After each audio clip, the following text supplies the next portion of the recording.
Chapter 11. Garland said, "I guess so." He jabbed a finger at the bounty hunter Phil Resch. "But I'm warning you, you're not going to like the results of the tests." "Do you know what they'll be?"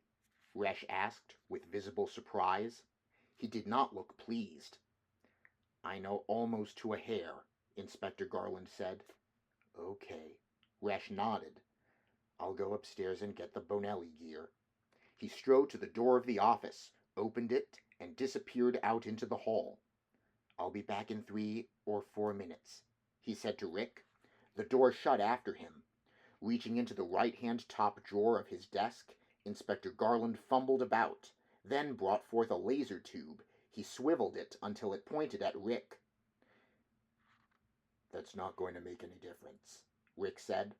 "Resch will have a post-mortem run on me, the same as your lab ran on Polikoff, and he'll still insist on a, what did you call it, a Bonelli reflex arc test on you and on himself." The laser tube remained in its position, and then Inspector Garland said, "It was a bad day all day. Especially when I saw Officer Krams bring you in, I had an intuition. That's why I intervened." By degrees he lowered the laser beam. He sat gripping it, and then he shrugged and returned it to the desk drawer, locking the drawer and restoring the key to his pocket. "What will tests on the 3 of us show?" Rick asked. Garland said, "That damn fool Resch. He doesn't actually know? He actually doesn't know? He doesn't know. He doesn't suspect. He doesn't have the slightest idea.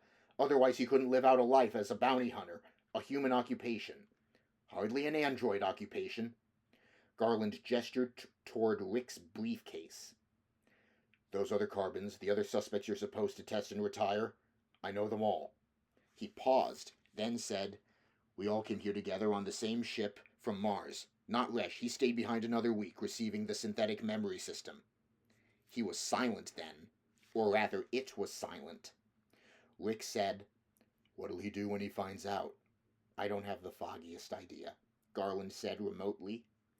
"It ought from an abstract intellectual viewpoint to be interesting. He may kill me, kill himself, maybe you too. He may kill everyone he can, human and android alike. I understand that such things happen when there's been a synthetic memory system laid down, when one thinks it's human." "So when you do that, you're taking a chance," Garland said.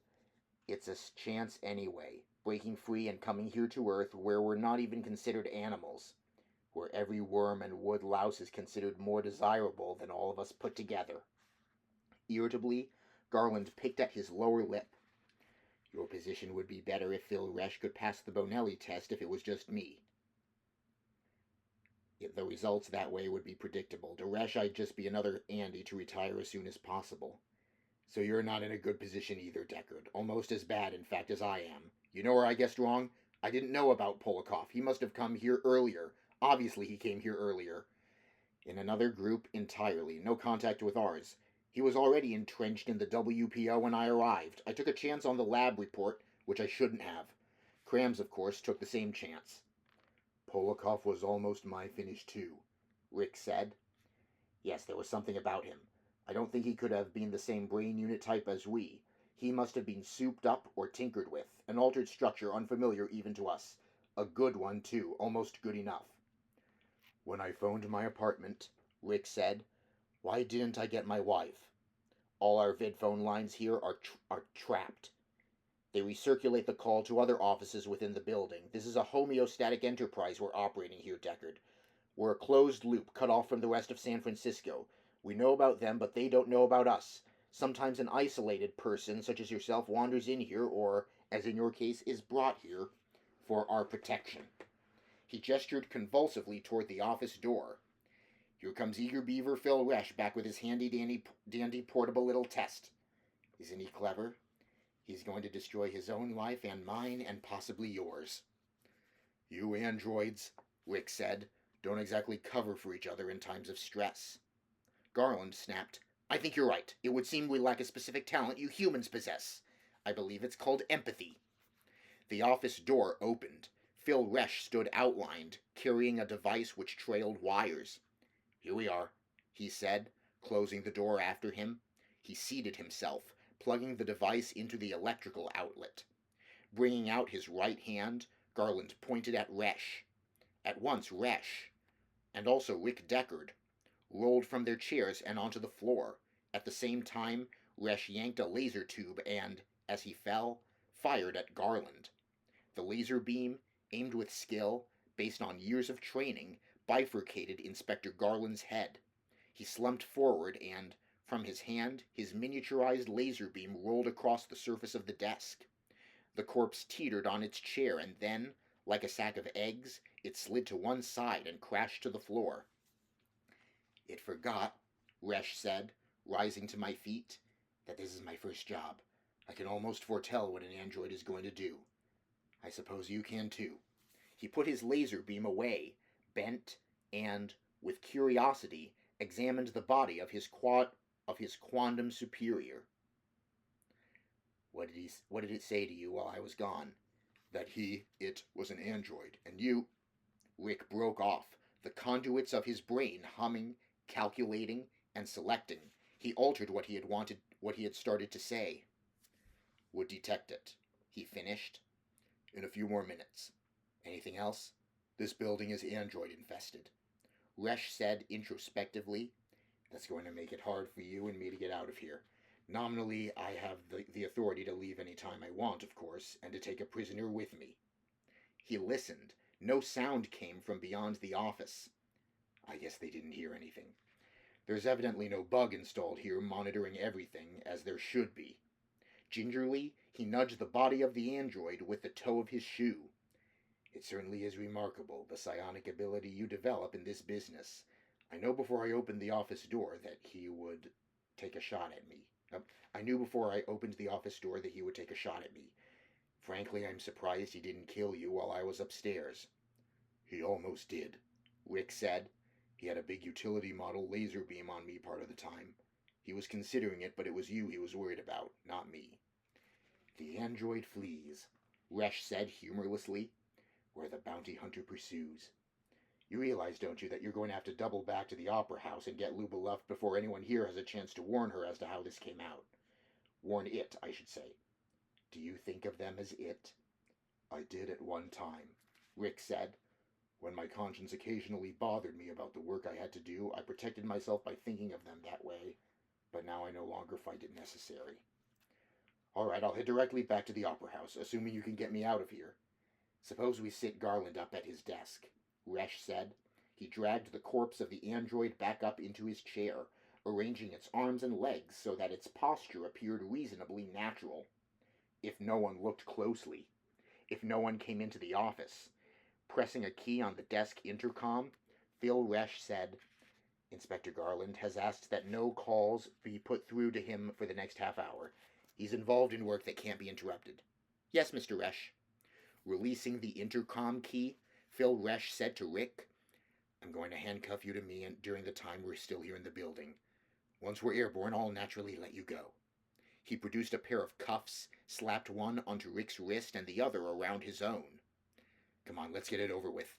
He squared his shoulders, took a deep breath, and pushed open the office door. Uniformed police stood or sat on every side, conducting their routine business of the day. None of them glanced up or paid any attention as Phil Resch led Rick across the lobby to the elevator.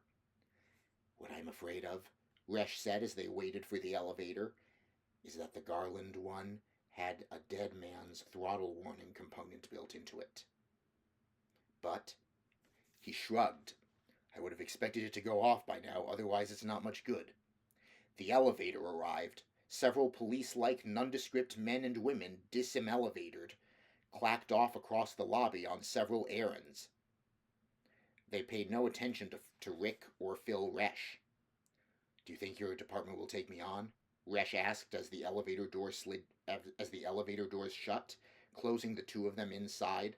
He punched the roof button and the elevator silently rose. "After all, as of now, I'm out of a job, to say the least."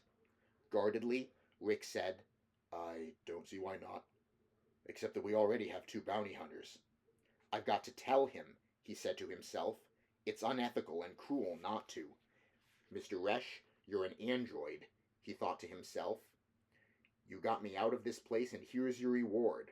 You're everything we jointly abominate. The essence of what we're committed to destroy. I can't get over it, Phil Resch said. It doesn't seem possible. For 3 years I've been working under the direction of androids. Why didn't I suspect? I mean, enough to do something. Maybe it isn't that long. Maybe they only recently infiltrated this building.